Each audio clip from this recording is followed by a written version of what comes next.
Hi guys, so this is Agz&Chad Living the Dream vlog. So I am Agz, this is Chad, and I am Filipina, he is American citizen, and we are currently living here in Bahrain.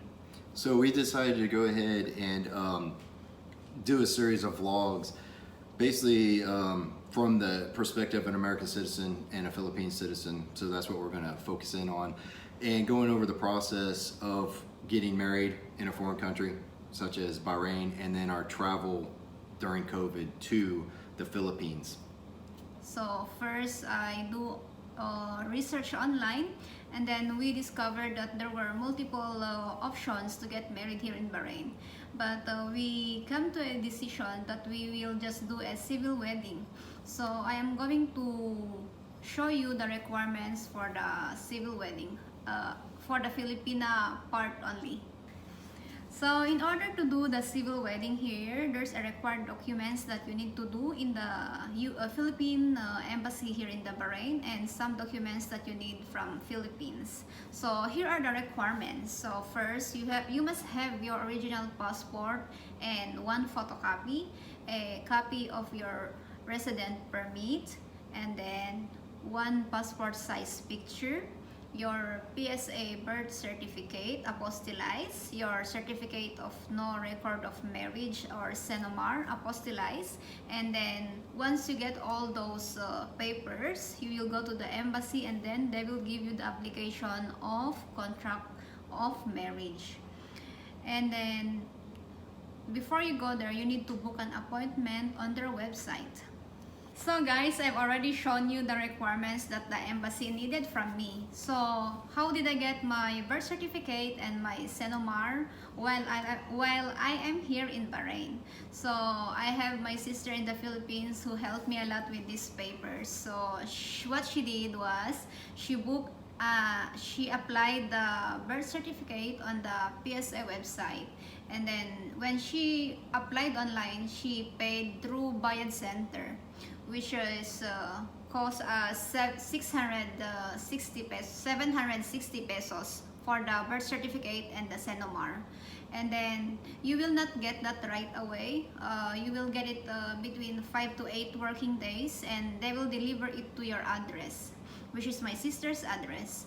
And then once you receive it, you need to book an appointment to the DFA. So there's a lot of branches in the Philippines. Book it near to your area. Of note, and we went through this, the CENOMAR is only valid for 6 months. So plan accordingly. Long story short, her CENOMAR expired. Which, okay, so you order it, you get a new one, right? Well, it took us 3 months, right? 3 months to get another one. And also of note, when they say it's going to take 7 days or whatever they say it's going to take, I think it's 9 days. I think they said 9 days, right? It takes 9 days. So if they say it's going to take 9 days, don't think it's going to get there earlier. It's going to take 9 days. But you get it 9 days. But most importantly, it is valid for only 6 months. So take that in consideration. And I'm sorry, I haven't mentioned that when you ask your family to do the birth certificate request, you need to give them an authorization letter and your ID. So when my sister book an appointment at the DFA, she bring with her the authorization that I did and her ID, photocopy of her ID. So she went there, everything was done. She paid 200 pesos for the authentication, and then they will deliver it again to your home address, which is her address. And then after 9 days, more than 9 days of waiting, we got it. So you can also track your delivery on this website. And then once you receive it, you will send it from Philippines to Bahrain. Is it right? It's like confusing. No. Send it from Philippines to Bahrain. She used DHL. Took 4 days. Yes.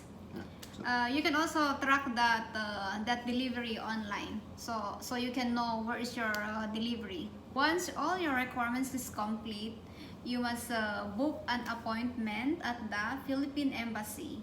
Okay, so there it's not you're not going to wait for a long day to get your appointment. By you book today, tomorrow you have already your appointment. It's easy now. And then when you go to the embassy, you will check in. They will give you the form, and then you will fill up all the form. That's and, the contract of marriage form. yes, that is the application of legal capacity of contract marriage. That's what that's the Official. form. Yes. So once they given you that, you will fill up those information, give it to the officer, and then he will give you a number. So just wait for your number to be called. So once they called your number, you go to that officer, and then you will give all those requirements, and then he will check it one by one. Once everything is good, everything is all approved, he will tell you to go to the cashier.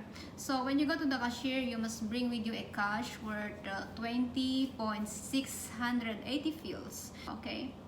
And then that paper that you did that day, you will not get it right away.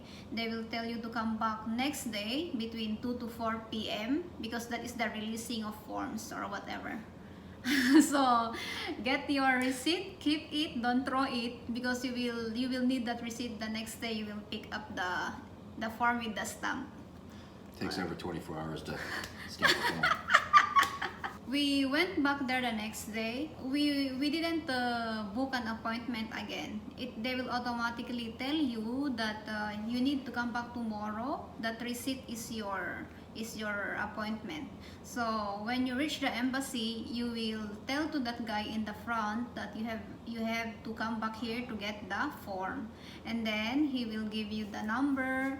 You will wait until your number is called, and then go to the officer. You will give your receipt, your number, and then he will give you the form, and then that's it. So for the Filipina, those are the requirements that I did. All right. Okay, so now we went over her process for getting her documentation certified through the embassy. So I'll talk about mine. Like I said, it's relatively easy. In the U.S., we don't register marriages. So she's got a Cinemar. We don't have anything like that.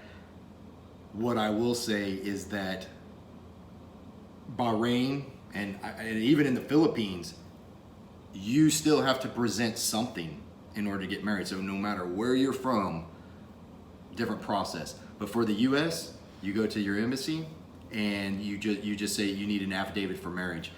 You get it online, got it online, print it off, and you just fill it out, just information. You know who you are, who she is. You take it there, and they notarize it.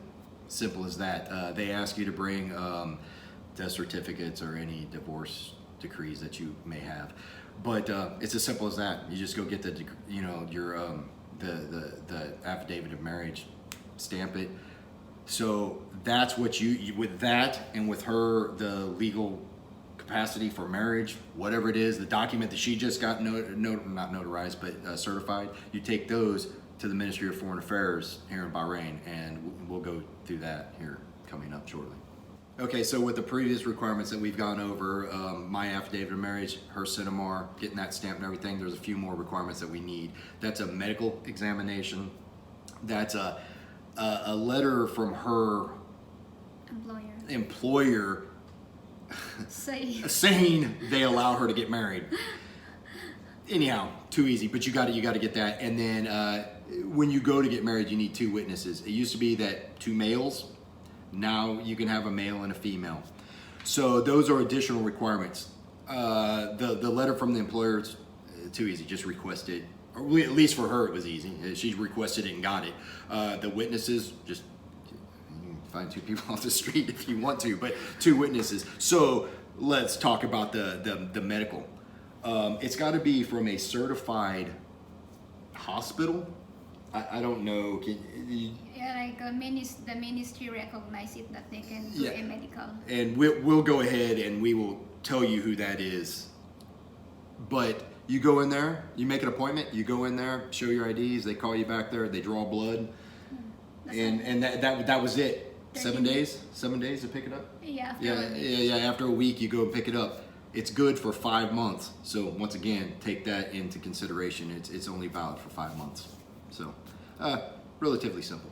Okay, so as I mentioned earlier, the 2 documents that we got certified, stamped, notarized, whatever by your embassies, my affidavit of marriage, her legal capacity for marriage, we got mine notarized. She says it's stamped. So whatever your embassy does to certify that, stamp, notarization, whatever it is, you take those 2 documents to the Ministry of Foreign Affairs. Well, actually, the legalization office, it's called the legalization office, and I believe it's called Ministry of Foreign Affairs, but it's right next to the Ministry of Foreign Affairs, but it's the legalization office. You take those 2 documents there, you walk in, very, very simple process. You walk in, they give you a document or a form. You fill out the form, just your information, who you are and where you're from, essentially, and get a number, call your number, you take that form up to them, they look at your documents, they enter it into the system, and it prints off like a sticker, an official sticker, and they put it on the document, stamp it, sign it, complete. Oh, costs 10 BD. So for the 2 documents, 10, 20 BD. And it's only like 10 minutes. We spent 20 minutes. Yeah, we went early. I've been there twice, and both times that I've been there, it's like no one was there. So I don't know if that was just luck or not, but it was relatively simple. So we just went over the process to get everything certified, made official or whatever.